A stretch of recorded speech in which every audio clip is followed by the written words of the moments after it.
So real quick here, we had a guest today, and this is going to be a weird episode. I didn't say it up front, folks, because the interview portion of this did not go in any way the way that I had planned it would be going. It was fantastic. Mm-hmm. Loved it. But it was definitely not the conversation I planned on having. Which is always nice, you know? Surprises are good in life. I was educated more than anything in this. Like, I couldn't even I couldn't even ask the questions really that I think I wanted to ask because I'm just trying to like wrap your mind around the concept of just this whole world of music that you weren't even hip to. Long story short, I've met someone who listens to music in a completely and fundamentally different way than I do. And that, I mean, I'll be honest, that's had its getting used to. Yeah. But this is our interview with Jack V. Lloyd of the Voluntaryist comic and various other things. And I hope you're prepared for an educational journey because I learned plenty. And I hope you do too. Yeah, get down. So, anyways, welcome to the Sounds Like Liberty podcast.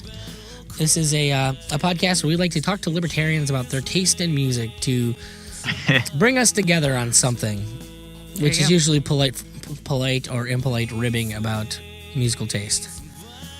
Because I'm ready for whatever you got. You talked mumble rap, and I was just astounded that anyone, could care about mumble rap. So, maybe he can enlighten us. Maybe he'll show us something. I'm expecting at some point today for us to be shown exactly why mumble rap is so great. Anyways, so let's start out with the pertinent questions to why should we talk to you as a member of the libertarian community? How did you come to this whole thing? Probably more over what do you do, because my wife, I don't know that she knows what you do at all. Well, no, I know it's something to do with comics is one thing I saw. Which reminded me of like the 4 X-Men comics I owned as a kid. He's never heard of that. Oh, that's cool. You like comics? I like that. Yeah. Go ahead. Sorry. Oh, no, you go ahead. I want to hear what you have to say. No, I was going to say, I mean, it was literally just X-Men because I liked the TV show. So I was like, oh, man, I got to see what these comics are about. And I was like, yeah, okay, that's comic. Cool. Racism. Awesome. Yeah, I mean, I do all kinds of stuff with Liberty. You probably see the stuff I work on, I create in some facet. Obviously, with the Voluntaryist comic series, that's kind of one of my smaller projects, which I, promote liberty through kind of a narrative story of a hero taking on the government as the government tries to enslave humanity once and for all. And I, manage quite a few different projects, from Anarchy Ball to Free Market Memes and a couple of other titles. So you definitely would have seen some of my stuff at some point, I'm pretty sure. I just like the sound of that title, Anarchy Ball. What's that about? She's new. She's new to this whole thing, so go easy on her. It's okay. Everybody's got to start somewhere. You got to start somewhere. So, Anarchy Ball would be this kind of cartoon ball comic that kind of plays off. I'm not sure if you're familiar with like the country balls, like Poland ball and things like that, but country balls were a thing on the internet, and then Anarchy Ball joined in with those kinds of things. Yes, so one of the original admins. So nice. Yeah. Okay, I've seen that thing. Never mind. Is Anarchy Ball still a thing? Oh, of course, it's still a thing. Nice. Okay, I heard that there was like some drama going on with that a month or two ago. The main page had an issue with it getting taken over by some scammers, you could say, probably Russian hackers, right? But then the new page just got put up for at first Anarchy Ball, and so it's still going and all that good stuff. So okay, well, good. Yay. They're fun comics, Liz. I promise you that. No, I've definitely seen them now that he explains what it is. I'm like, oh yeah, I've seen the little black and yellow ball thingy doing stuff. Funny. Yeah. It's hard to miss those balls. They're very distinct. Yes. You're ridiculous over there, William. It's okay. That's what you pay me for. All right. So, and I mean, how did you find yourself to this little paradise that we have here called Liberty? Well, my basic story is that growing up, I was in a household that was kind of just like mainstream Republican and like kind of leaned that way just, naturally because of family and stuff like that. But when I went to college, I was studying some American history, and in that course of study, I learned about the American eugenics movement, and I realized there was a lot of things that were not really told to us in school. I say us just because most people, don't have really what the government's doing told to them in whatever school they go to, by and large. So, when I realized that, I was like, wow, I really wonder what else is out there. What else was I not told about the nature of the state and evil things that have been done? So I went on my own kind of personal journey researching things, and one thing led to another, and eventually I came across some voluntarist literature and statements, and one question that stuck out to me was, should goods and services be provided at the barrel of a gun? And I thought about that, and I was like, well, actually, yeah, ethically, I don't think so. So I guess it just led me to this natural conclusion that the nature of the state is just unethical. So then I kind of went from there and did a lot of different things related to liberty with internet culture and production and not-for-profit groups and all this other stuff. So nice. Yeah. All right. And so how would you characterize your musical taste? Yeah. What genre? What are your interests? What do you listen to?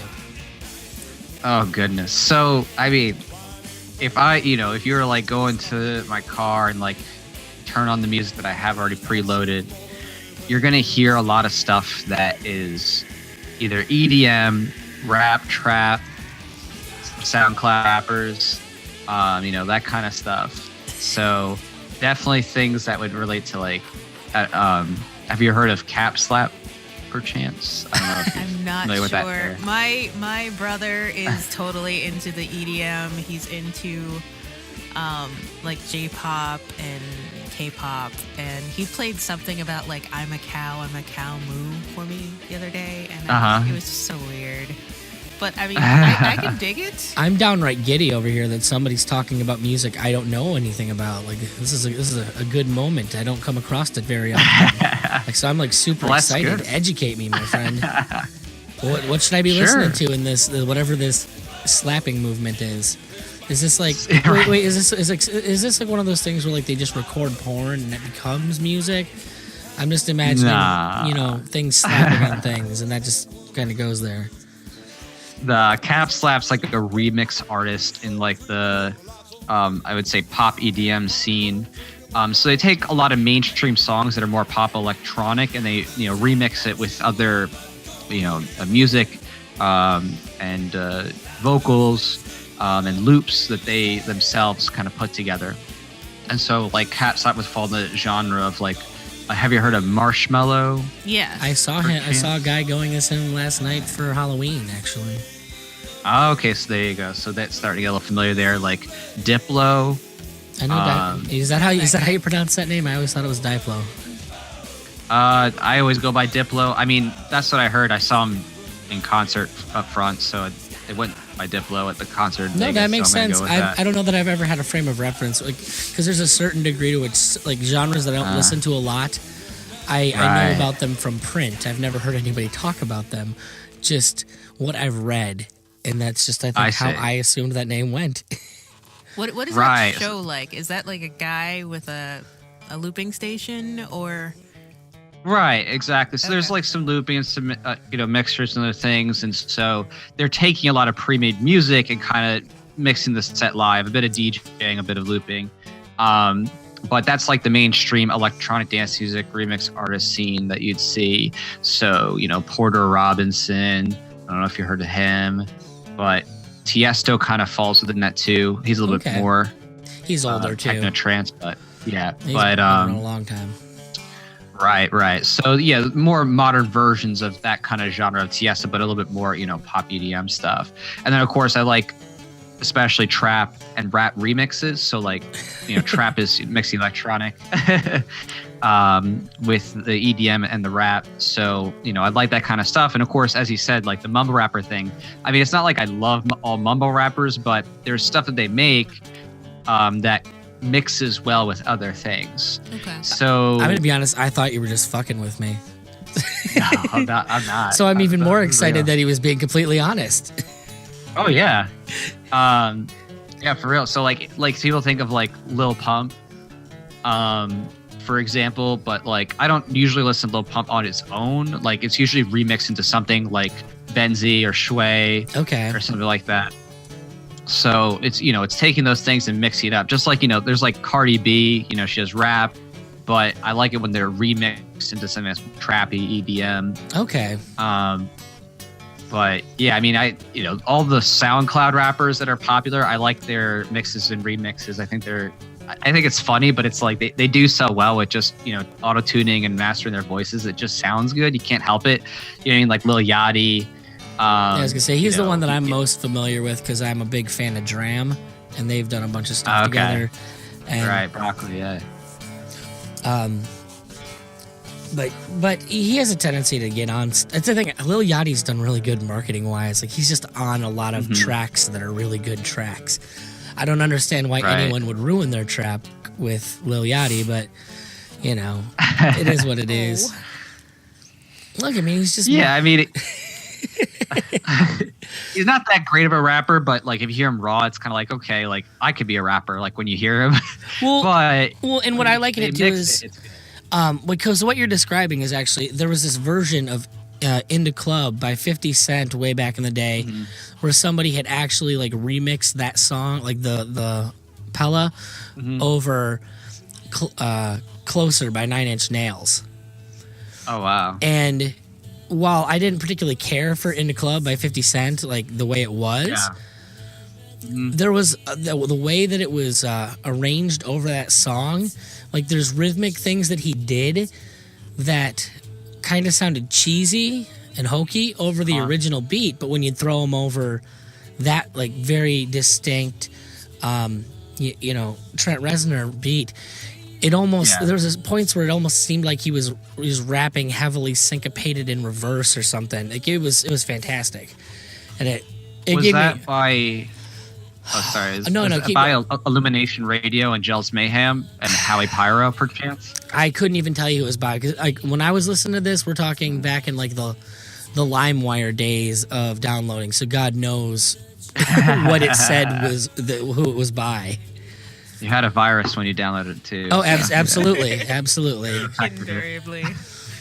What's funny is that as many of those, like as much downloading as I did, and my computer would still be less virus prone than my parents, and all they did was get email and look at cats. What are you gonna do? I don't understand how that's possible. But that's funny. But anyways, yeah, no, that's kind of what I'm envisioning. Just the idea of you're taking this element that's different than what it's intended to be used at, and that adds its own thing to it. I'm gonna have to go back and look up all these artists that he's talking about. Some of them I know, but Yeah. Well, some of them not so much. Well, that's a good thing. Gives you an excuse to explore some music that's new to you. How old are you that you're listening to this stuff? I me? I always kind of place people in an age category, and you're a tough one to place. How old do you think I am? Based on, I would assume you're right about my age, which is early mid 30s. But based on your musical taste, I would say you're either that age and spent some time in the rave scene, or you're not that age. No, I'm close to that age, but I always try to listen to, and I like the freshest stuff. Like I'm always listening to like whatever is new and up and coming. So like, especially things that are coming up out of like my near home by state with in Florida. So like artists that are up on the, up and coming from the area, I like listening to like Puya or Denzel Curry, people who are coming out of like the Miami music scene underground, that kind of thing. So oh God, you're living in Florida? That's terrible. I'm sorry. Oh, it's the best. It's all the freedom. I'm from Florida. Fuck that place. Which part though? Like the sticks or? I'm from, well, we'll just say not the best part of Florida. Dunedin. Oh, Dunedin. I think I Well, was. that's the Scottish town. That's the. I think I was born in Pinellas Park Hospital or something like that. Well, there you go. That's funny. Yeah. Oh, I'm by Dunedin. I remember my parents took me back to our old neighborhood once, and well, let's just say I won't be visiting there with my daughter. Wasn't a neighborhood I'd choose to go back to.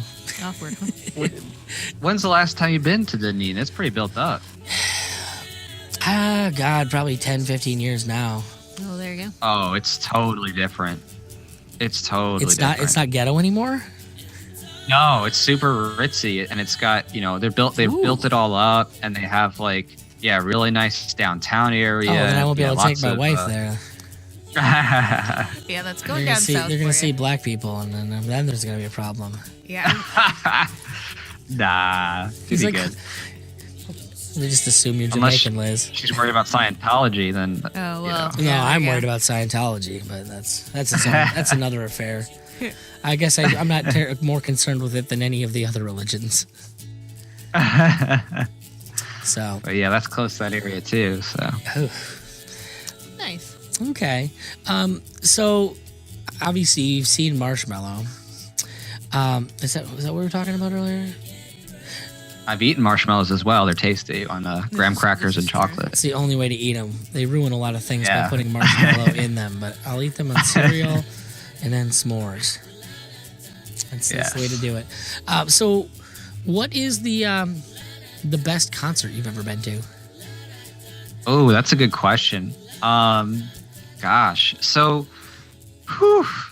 I don't even know that I could really say one or the other because, man, I've been to some interesting things. If you have more than one answer to that, that's fine too. Yeah, I mean, I don't mean to be greedy. Some people just have trouble with even one. It's kind of tough because it's like there's certain elements that I like about certain concerts. Like I've seen Lady Gaga live, and it's not like I'm a huge fan of her or anything like that, but Lady Gaga puts on a performance, right? She puts on all kinds of amazing outfits, has like amazing changes and dancers and effects. And it's just like, even if you don't like her music and like, I'm not a personal fan of her psychology and her beliefs, but just the art is absolutely insane. It's like one of those things. It's like, you just got to see, it's like watching a Michael Jackson concert if you were in the 80s. Like it's just something you should see before you die kind of thing. Oh. So I love seeing her live just for like the incredible talent and art that she put into her wardrobe. Cool. But then like there's also like seeing Pixel soar just at an Ebor concert is awesome because literally like the entire venue is shaking because it's like a dubstep EDM mix and it's like there's like crazy lights going on around you with the fog machines and like lasers and like these giant balls that are I mean we're talking big balls like 12 feet across. Okay. I don't know how big the balls you are used to seeing, but these are some giant ones. Nice. So they're lighting up. They're like, it's just incredible to like be in there. It's like a literal living experience. But then like, I'd seen other kinds of different genres of music that I also enjoyed. Like when I was younger, seeing Linkin Park live was pretty cool. Back when they were a thing. So, I mean, there's quite a diversity of different concerts I've seen, just in those three things alone that, pretty cool to see. But very cool. Fancy.